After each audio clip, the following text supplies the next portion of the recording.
Oke, selamat pagi anak-anakku semuanya. Semoga kamu tetap sehat walafiat sampai kita berjumpa kembali dalam pembelajaran bahasa Indonesia pada hari ini. Sebelum kita mulai pembelajaran, marilah kita berdoa menurut agama dan kepercayaan kita masing-masing. Berdoa dimulai.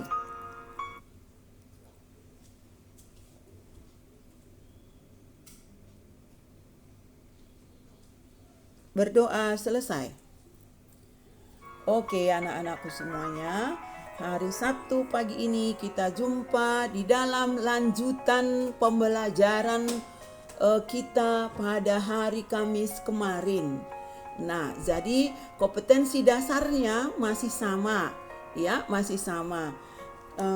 Nah, kalau yang terakhir kemarin yang kita ajarkan yaitu mengenai kata depan. Sekarang kita lanjutkan mendaftar kalimat bermajas, yaitu halaman 26 pada buku kamu, buku paket kamu. Harap dibuka semuanya ya, sambil ibu menerangkan. Kemudian boleh kamu buka buku kamu dan nanti boleh kamu tanyakan mana yang kamu tidak mengerti. Nah, penggunaan kalimat bermajas. Ya, majas adalah gaya bahasa yang digunakan untuk menyampaikan pesan dengan cara yang imajinatif atau berupa kiasan. Ya, sifat majas secara umum adalah tidak pada makna yang sebenarnya atau makna kiasan. Sering juga disebut dengan makna konotatif, ya, atau konotasi. Nah, berbicara tentang kalimat bermajas ini, mungkin di SD juga sudah pernah kamu pernah dengar. Mengapa kita menggunakan kalimat bermajas dalam bahasa Indonesia? Namanya majas bahasa Indonesia, gaya bahasa. Supaya penyampaian bahasa itu indah, supaya penyampaian bahasa itu dapat dimengerti, dipahami dengan baik, dan kita juga dapat menyampaikan pesan dengan cara yang imajinatif. Maksudnya di sini walaupun dia berupa kiasan tapi indah didengar. Jadi kita senang juga mendengarnya. Nah, kalimat bermajas ini adalah kalimat yang digunakan dengan menggunakan makna konotatif. Maksudnya makna ganda, ya. Setiap kata, setiap kalimat yang ada pada majas itu bermakna konotasi yang mengandung keindahan. Nah, itulah dia kalimat bermajas. Kita lanjut. Beberapa majas yang kita kenal dalam tingkatan SMP. Yang pertama yaitu majas asosiasi. Majas asosiasi adalah gaya bahasa yang menyatakan suatu perumpamaan dengan menggunakan ungkapan. Ya.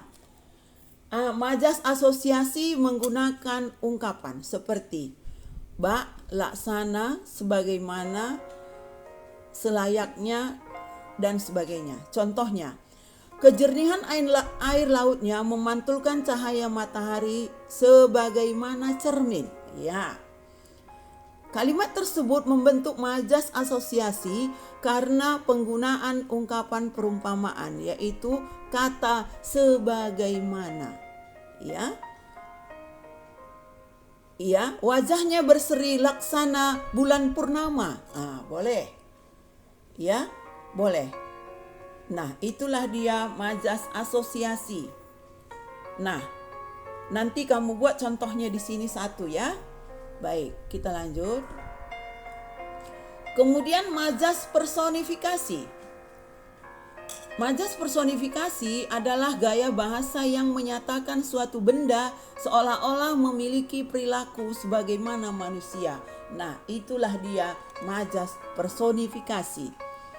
Benda tapi menyatakan seolah-olah perilaku manusia. Contohnya, pohon-pohon cemara bergoyang riang seirama himbauan angin. Iya, pohon cemara bergoyang. Kalimat tersebut membentuk majas personifikasi karena pohon cemara digambarkan dapat berlaku bergoyang riang sebagaimana perilaku manusia. Itu dia majas personifikasi. Ingat, gaya bahasa yang menyatakan benda sebagaimana manusia. Oke, kita lanjut. Yang ketiga yaitu majas hiperbola. Majas hiperbola adalah gaya bahasa yang menyatakan sesuatu dengan cara melebih-lebihkan sehingga membuatnya terlihat lebih besar dari keadaan sebenarnya. Boleh lebih besar, lebih cantik, ya, seolah-olah.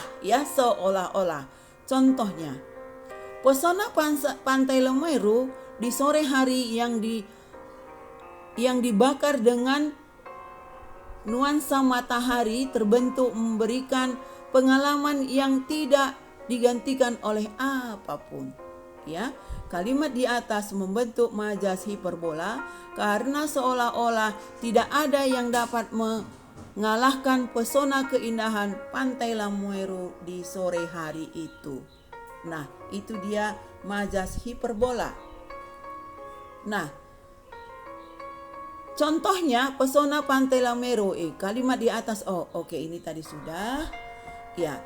Kemudian selanjutnya majas asosiasi adalah gaya bahasa yang menyatakan suatu perumpamaan dengan menggunakan ungkapan seperti bak laksana sebagaimana selayaknya. Contoh, kejernihan air lautnya memantulkan cahaya matahari sebagaimana cermin. Kalimat tersebut membentuk majas asosiasi karena penggunaan ungkapan perumpamaan yaitu kata sebagaimana. Iya. Baik anak-anakku semuanya, hanya sampai di situ asosiasi majas yang saya terangkan kepada kamu. Nah, kembali kita kepada buku kamu untuk PR-PR kamu. Ya. Kembali kita ke buku kamu untuk PR-PR kamu. Coba buka halaman 26 saya katakan tadi. Nah, kamu buat selanjutnya di sini angin laut mengelus wajah. Ya, nah, itu dibuatnya contohnya pertama. Nah, kamu isi sampai ke 5. Nomor 2, 3, 4, 5. Nah, kamu buat majas yang sesuai dengan kamu ciptakan sendiri. Itu PR-mu nomor 1. Kemudian PR kamu nomor 2. Penggunaan indah elok ini. Teks deskripsi menggunakan kosakata secara segar dengan variasi kata indah elok. Nah, kalimat pantai indah nan permai. Kalau elok kamu buat lagi kalimatnya. Mengagumkan, mempesona. Jadi kamu buat katanya di sini. Ini 1, 2, 3, 4, 5. Kamu buat 5 di sini dan di sebelah kanan kamu buat kalimatnya. Ya, dalam kata ini kau buat kalimatnya. Itu nomor 2. Kemudian nomor 3. Gantilah dengan kata yang bermakna sama. Iya, itu ada 8. Kata elok itu kau ganti dengan makna yang sama. Jernih kau ganti dengan makna yang sama. Kemudian berbentuk kau ganti dengan makna yang sama. Contoh, sungguh elok pemandangan di Raja Empat. Kamu ganti sungguh indah pemandangan di Raja Empat. Diganti dia nak. Oke, lanjut. Kemudian ini ubah dan lanjutkan deskripsi berikut sesuai dengan kondisi sekolahmu. Nah, ini SMP Negeri Merdeka merupakan salah satu sekolah kebanggaanku. Jangan kamu ini deskripsikan. Deskripsikan sekolahmu sendiri. SMP Negeri 1 merupakan salah satu sekolah kebanggaanku dan bagaimana SMP 1 itu kau tuliskan di sini semuanya. Oke, itu nomor 4. Nah, kemudian selanjutnya halaman 33. Ya. Halaman 33, penulisan di sebagai kata depan dan penulisan di sebagai awalan yang dirangkai. Nah, ini kau buat 5. Nah, baik nak. Ditambah dengan itu, catatan kamu saya harapkan ya. Catatan kamu saya harapkan. Dan di catatan itu, kamu ringkas materi yang saya jelaskan melalui pembelajaran ini. Dan ditambah dengan ya, simpulan-simpulan di halaman 34 yang ada pada kotak info dan 35 asal ada dia ini lagi di halaman 33, kota infonya semuanya kau catatkan, nak. Kau catatkan di dalam buku catatanmu. Kau tambahkan di situ. Kota info ini berupa kesimpulan dari pembelajaran dari textbookmu ini. Nah, begitu juga simpulan dari saya mau menerangkan kamu itu dari recorder ini. Nah, itulah yang kamu tuliskan di dalam buku catatanmu semuanya. Maksud dan tujuan saya ini, nak, agar kamu mengerti, agar kamu memahami. Dan tidak jelas, ya ada yang tidak jelas kau tanya dengan ibu. Nah, sehingga tidak jauh perbedaan manfaatnya dikala kamu belajar daring dengan ketemu muka. Ya, jadi materinya sampai juga kepadamu.